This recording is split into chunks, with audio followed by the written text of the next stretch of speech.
Good morning, 3A, and happy Tuesday. It's February 11th, and today is day 5. I have a couple of things that I want to talk over with you this morning, and the first thing is our new Seesaw sign-in.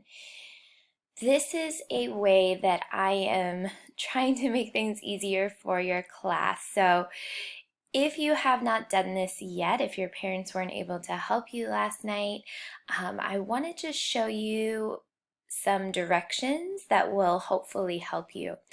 This is going to make things easier for us because instead of having to sign into a whole bunch of different QR codes for you to go to music, to go to PE, all your other specialty classes, you're going to actually find that all of your classes are going to be together in one place.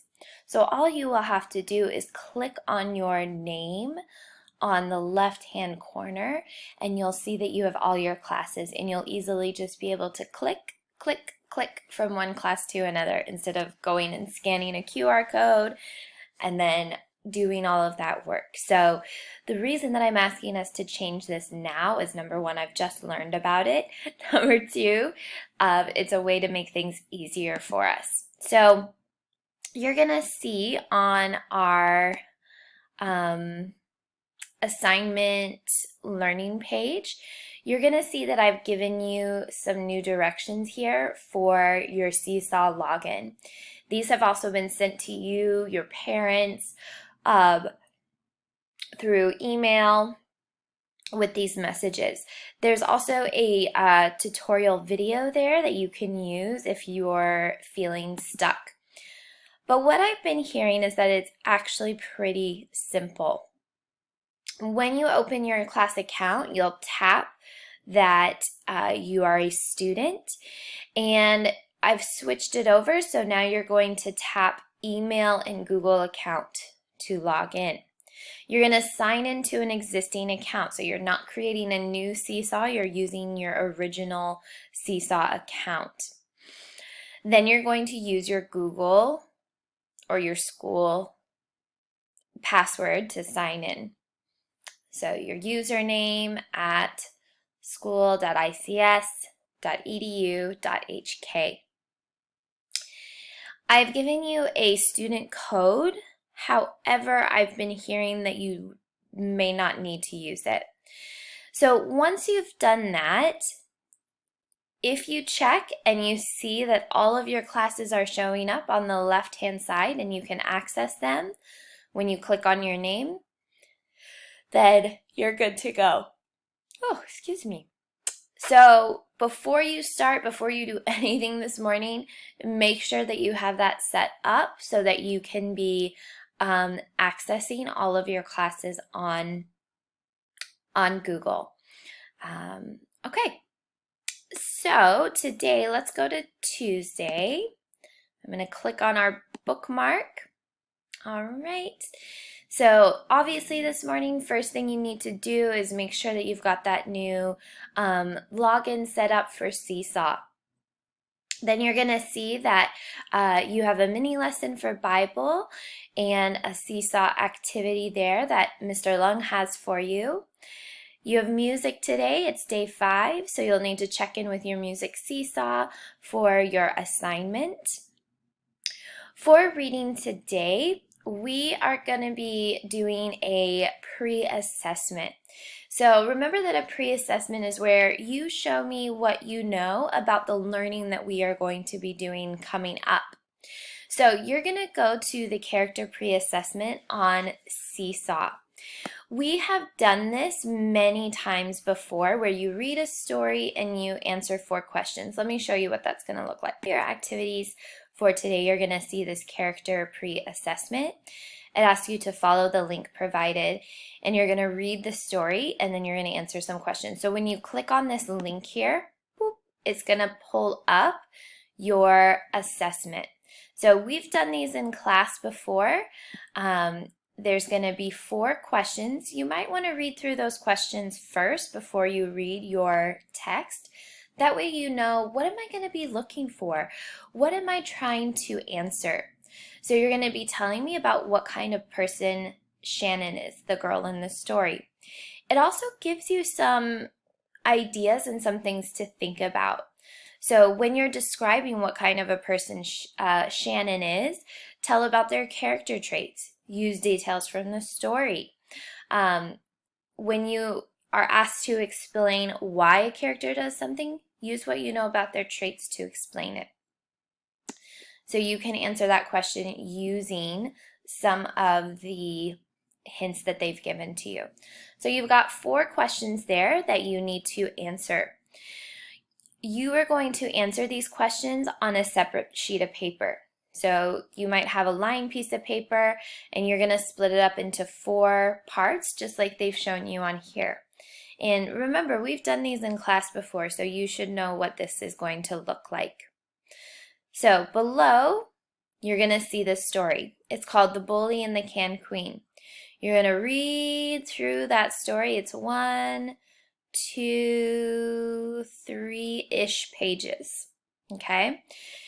If you have a printer, you can print out the story and so that you're not reading it on a screen. And then you're going to answer those questions and you're going to upload them here on the activity page.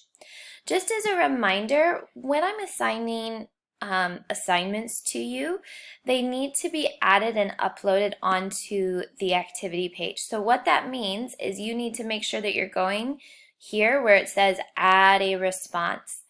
Many of you, my friends, have been uploading things but not into the activity assigned page. This is important because it allows me to see who has handed in their assignments, and otherwise I have to chase you down and I have to find it somewhere else in your Seesaw. So it helps a lot when you go to the assignment page and you add your response from there. All right, so that's your reading for today. Okay, another thing for reading is that you need to be filling in your reading log. Remember that I shared that with you yesterday. You need to be sharing with me what you've read, how long you read for. Tell me about your book, the genre, and if it is too easy, just right, or challenging. Okay, great. For math today, we are going to be going on to Khan Academy. We've used this before in class, so I've given you the login instructions there, our class code. You should be signing in again with your school account like you've done in the past. Signing in with your school account is going to be really important because I have assigned activities to you. I've assigned work to you based on your school account. So make sure that you're logging in to your school Khan Academy account. That means you're using your school username, your school password. You will see that you will have 3 tasks that are assigned to you. The first one is to watch a video introducing area and square units. And then you're going to practice that with finding area by counting unit squares. If you're up for a challenge, this is optional, comparing area with unit squares. This is a little bit more difficulty. So if you want to give it a try, go for it, but it's not required. It is optional. All right, the last thing for writing today, I've seen that about less than half of the class has gotten in their writing from yesterday. So before we move forward, I want to make sure that everyone has completed their draft across their pages with a beginning, middle, and end. For those of you that have finished, I'm going to be giving some feedback today, so make sure that you're checking in by the end of the day with your feedback. Okay, so those are your assignments for today. Make sure that you are checking in, uploading those onto Seesaw. All right, I want to share our devotion with you today. It's called Now It's My Turn. And this again comes from Genesis chapter 42. And we're still looking at Joseph. So here's what it says. Jacob's 10 sons finally arrived at the storehouse in Egypt where Joseph was selling grain. Food was scarce everywhere because of a great famine. So famine is when things are running out, like toilet paper. Joseph recognized his brothers who had sold him as a slave many years before, but his brothers didn't recognize him. Joseph asked them about their father, and he also found out about Benjamin, his youngest brother, who was not with them. And he told them to go back and to fetch Benjamin, and had Simeon put in prison until the others returned with him. Then he filled their bags with grain and sent them on their way. That's such a nice thing to do. Do you guys remember that his brothers sold him into slavery, and here he is giving them grain and rice and things that he's run out of? That's quite amazing. So while they were on their way back, one of them discovered that the money they had bought to buy grain had been put back in the top of their sacks. What does that mean? So here's our question for today. How should I treat someone who has hurt me? There might have been a time, maybe recently, or you can think back about somebody that has hurt you. And you might be thinking about a way to get back at that person. Our sense of fairness makes us think that we need to even the score and show the other person what it feels like to be hurt. We have this mentality that if you hurt me, I want to hurt you back. However, there's a far better way to handle this situation. And the Bible tells us how.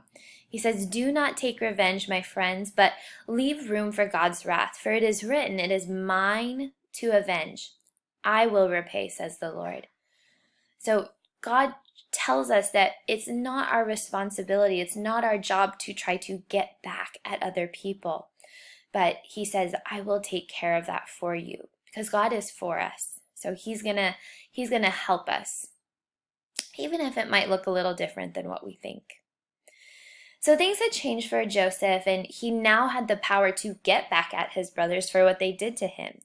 He had the opportunity, he had the chance to get even, but instead, he chose to show kindness. He chose to not even take the money that they were giving him, and he simply gave them free grain to fill up their sacks, even after they had done something that was so cruel and so mean. What would you have done if you were Joseph? Imagine if the person who hurt you is standing before you, pleading for mercy, saying, "Please, please, please." Now think of the many wrong things that you have done in your life, all of which God has forgiven at a great cost. He sent his son. In the same way that you've been forgiven, God wants you to forgive the person who hurt you, the person that made you upset, the person that did something that you just can't quite get past. And God can even help you to show kindness just like Joseph did. Our verse for today comes from Matthew 5:44, and Jesus is saying this. He says, "I tell you, love your enemies and pray for those who persecute you." All right, boys and girls, I'm praying for each and every one of you today. I hope you have an amazing day. I love you, and I'm thinking of you, and I will talk to you soon. Bye.